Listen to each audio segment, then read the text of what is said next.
임플란트 진료가 일반적인 치과 진료보다 덜 불편할 때가 생각보다 많습니다. 마취 심도가 충분히 얻어지는 것이 매우 중요합니다. 절개가 넓게 들어가고 뼈이식이 수직적 골량 회복을 위해서 이루어질 때는 안녕하세요. 구강암면외과 전문의 하원석 원장입니다. 오늘은 치과 진료 중 임플란트 진료와 통증에 대해서 알아보는 시간을 갖도록 하겠습니다. 임플란트 진료는 보통 발치된 치아 부위에서 이루어지는 치료이기도 하고 외과적 처치가 필요한 진료라 환자분들이 무엇보다 통증에 대해 궁금해하시는 경우가 많은 것 같아요. 그런데 의외로 임플란트 진료가 일반적인 치과 진료보다 덜 불편할 때가 생각보다 많습니다. 그건 모르셨죠? 오늘 그걸 설명드릴 텐데요. 간단하게만 얘기하면 치아가 발치되는 과정에서 치아 속의 신경이나 치아 주변의 치주인대와 같은 민감한 신경체계가 제거되었기 때문에 생각보다 통증이 심하지 않은 경우가 많다는 것입니다.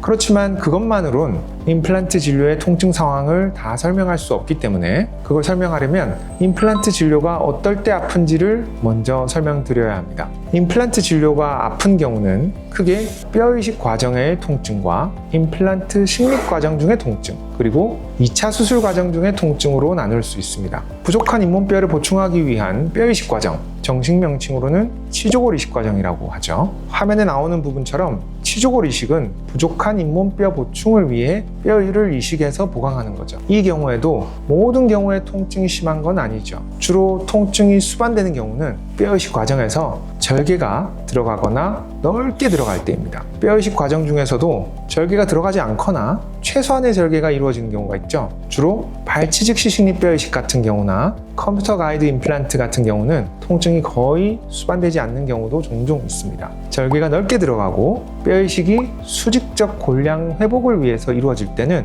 상당한 부종과 통증이 수반됩니다. 임플란트 진료를 받으실 때 위턱의 경우 상악동 거상술을 받으실 때가 많이 있죠. 이때도 수직적인 골이식이 동반되어야 할 때가 그렇지 않은 경우에 비해 훨씬 불편감이 크게 됩니다. 이럴 때는 당일 회복 체계가 갖춰진 종합병원이나 임플란트 전문병원에서 받으시는 것이 훨씬 불편감이 적으실 수 있습니다. 그럼 당일 회복을 병원에서 받으면 도움이 많이 되나요? 네, 이럴 때는 정맥 약물 투여를 통한 통증 케어가 매우 큰 도움이 되고 적어도 4시간 정도의 시간 간격을 두고 2회 이상 약물 투여가 되면 통증이 완화되는데 많은 도움이 될 수 있습니다. 임플란트 식립 과정 중에 통증은 주로 어떤 경우에 발생하나요? 네, 임플란트 식립 과정 중의 통증은 주로 치조골의 치밀도가 높은 아래턱 상황에서 많이 발생하는데요.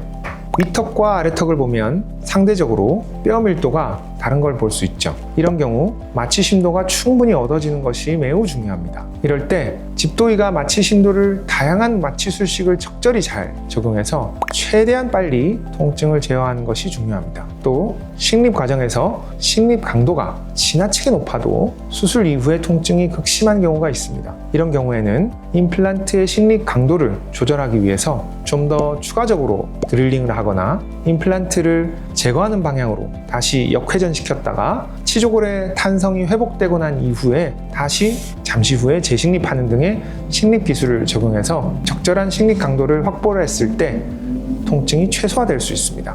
또 수술 직후에 마취가 필요한 경우도 있습니다. 수술이 끝났는데 왜 마취를 하는 건가요? 수술 종료 후에 마취를 하는 것은 크게 2가지 이유입니다. 첫 번째는 식립 강도가 적절한 경우이지만 식립이 충분히 강하게 되었을 때 압통을 느끼는 경우인데 이 경우에는 마취를 해서 그 시기를 넘기기만 해도 치조골의 탄성 때문에 통증이 급감하는 경우입니다. 이것은 식립 강도를 알고 있는 시술 의사가 판단할 수 있는 부분이죠. 그리고 두 번째는 지혈에 도움을 받기 위해서입니다. 마취제 안에는 혈관 수축제 성분인 에피네프린이 들어있기 때문에 보통 마취 과정 이후에 즉각적인 거즈를 무는 것이 지혈을 하는데 도움이 되는 경우가 있습니다. 이럴 때 보통 수술 직후에 마취를 하고 거즈를 하는 게 지혈에 도움을 많이 받게 되죠. 2차 수술 과정 중에는 어떤 경우에 통증이 발생하나요?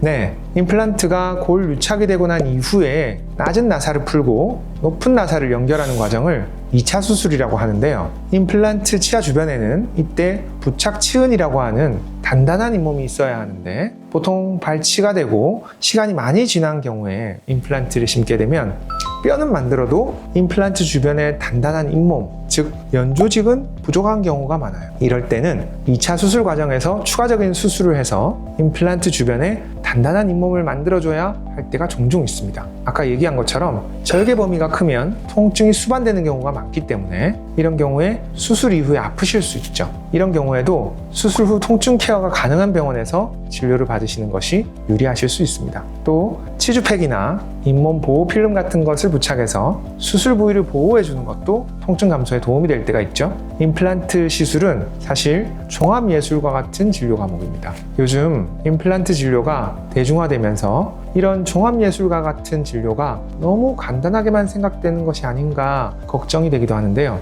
그렇지만 분명 주변에 정확하고 좋은 진료를 하시는 원장님들이 많이 계시니까요. 아는 것이 힘인 만큼 모두들 좋은 진료 받으시고, 임플란트는 아프고 무섭기만 한 진료는 아니니까 꼭 시기를 놓치지 말고 받으시길 바랍니다. 감사합니다.